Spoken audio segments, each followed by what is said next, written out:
Today we're going to do a belief audit where we identify a limiting belief that we have, and then we're going to ask some questions to challenge it. I have had limiting beliefs for sure, and sometimes it stops me in my tracks when I start to wonder, where did that come from? And one of the examples of that is a couple years ago, I knew that my car needed brakes, and I thought, oh, I wish I had somebody in my life that could do it instead of taking it to a mechanic shop for something that I knew would be fairly simple. But I wasn't a mechanic. I didn't know how to do it myself. And I was wishing for someone who knew how to do that. And then I stopped myself because I realized that nobody is born knowing how to be a mechanic. And everybody, every man, every person who's ever learned how to work on vehicles or any kind of skill like that, they weren't born knowing how to do it. They had to, at some point, learn how to change their oil, change their brakes, or or whatever it is. I'm just using this example as for a mechanic.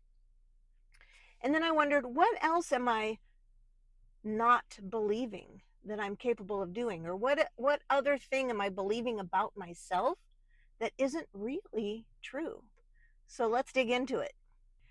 Today, I want to find one limiting belief. I want you to find one limiting belief that you're willing to challenge, that you're willing to get curious about and dig a little deeper on.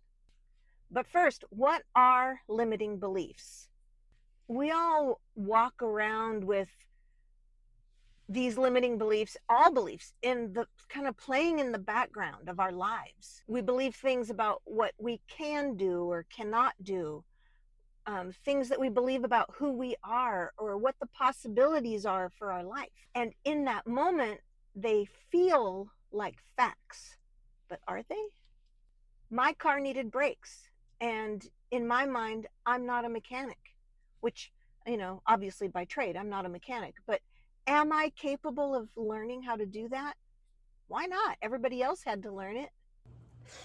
These limiting beliefs, they're really just thoughts that we have picked up along the way somewhere, maybe from parents, teachers, past failure of our own, or society. I'm sure that, especially in my generation, my perception is that women don't do the mechanicking.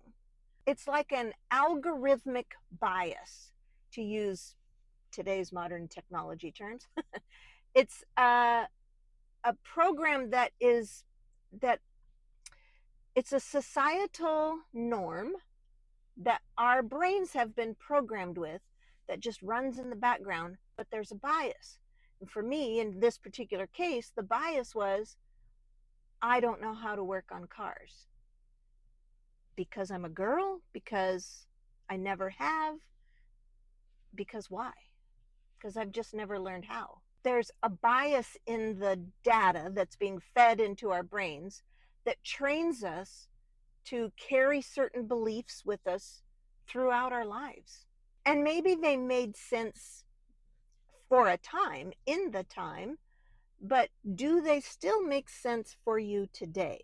And that's what we're going to question. Problem is, these beliefs often run the decision making of our own lives, even when we don't realize it. Today, I want you to catch one limiting belief and test it.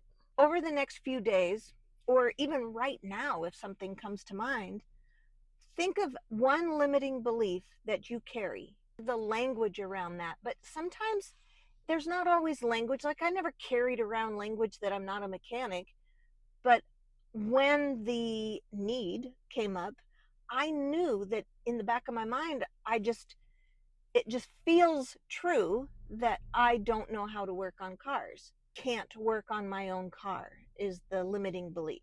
Could show up as a feeling rather than actual words. Show up as, I can't, I'm too, what?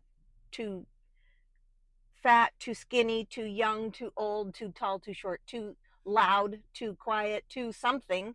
Not fill in the blank. I'm too fill in the blank. I can't what fill in the blank. That's usually how these limiting beliefs show up. I want to know, what is one that you hear that's stopping you from doing something that you'd like to do. Do right now is notice it and name it. And what I want you to do is write this down. What's a limiting belief that you are carrying that's stopping you from doing something you would like to do? And name it. Write that down. Don't judge. We're not even going to try to fix it. Right now, we're just going to notice it and get curious about, where did that come from? Like I said, for me, it probably was society. Girls aren't mechanics. But I'll give you some other examples from my own life. I'm not somebody who thought I could go to college. Nobody in my family went to college. So that was just an algorithmic bias that got fed to my, into my brain and trained me to believe that that wasn't really something people in my family do. I always wanted to sail on a sailboat, but the images that I had of people sailing, or the images that I saw, magazines and TV ads or whatever, were people in fancy sailing clothes with fancy yachts, or they were in the yacht club, or they had expensive gear and seemingly an endless amount of time. And none of those people looked like they came from my life. I couldn't relate to that lifestyle that was portrayed in media that I saw back in the day. Was TV, magazines, and things like that. And I couldn't relate to that. And so while I had the thought, wouldn't it be cool to sail, to know how to sail, I never imagined that that could be me, that I could learn how to sail, or I could do that someday. These beliefs can be sticky. They stick with us for a lifetime often, but let's test it. Is it still true today? What evidence do I have to support this limiting belief? What evidence do I have against it that disproves it? Let's go back to the brakes. What evidence do I have to support it? Well, I've never worked on my car before. That's the only thing I can think of. What evidence do I have against it? Well, I know there are female mechanics. I know I've learned hard things before. I know that everybody who ever learned how to be a mechanic had to start somewhere. I know that on YouTube you can learn just about anything, and I'm sure I could find videos about how to change my brake pads. Usually evidence against the limiting belief is stronger than for it, and that's certainly true in my case. So ask yourself, what might I try if I no longer held this limiting belief? What might be possible for you? So ask yourself, what might I try if I no longer held this limiting belief? What might be possible for you? Pick just one limiting belief that maybe has held you back from doing something you want to do. Write that down. Write down, where did this come from? What part of your life programmed you for that belief? What evidence do I have to support it versus what evidence do I have against it? And what might I try if I didn't believe it anymore? And you don't have to stop believing it overnight. It actually doesn't work like that. These things take time. They need to sort of marinate a little bit. But you're going to notice, you're going to question it, and then what shifts inside of you when you shine a light on that limiting belief and the questions around it? There's definitely still limiting beliefs that I'm still currently working on right now. And one of them is, I'm too old to start a YouTube channel. But here I am starting a YouTube channel.